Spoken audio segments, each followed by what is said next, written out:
Isang nakakabilib na bahay ang natagpuan namin. Pwede kasi itong ilipat kahit saan.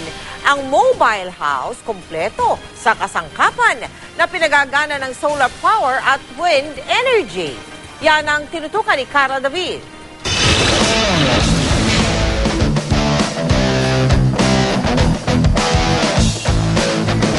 Bahay na pwede mong dalhin kahit saan.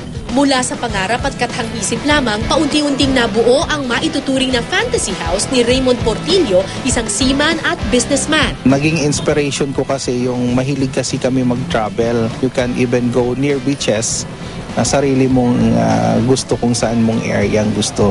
We go to Tagaytay or even as far as Dingalan. Ang trailer house kasi pwede mo siyang iwanan na parang base and then you can use the car going around the area where you have your vacation. Saan man magbiyahe ang kanyang pamilya, hindi na kailangan mag-hotel dahil kumpleto na ito sa gamit. May aircon, refrigerator, flat screen TV at ang CR. Tingnan nyo naman, may bathtub pa.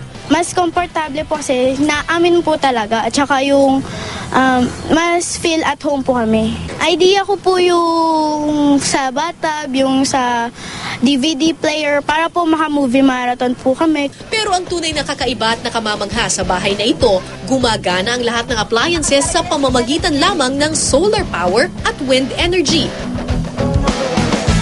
Sa pamamagitan ng switch converters na ito, ang sinag ng araw at hangin nagiging kuryente. Kaya anuman ang panahon, laging on the go ang bahay na ito.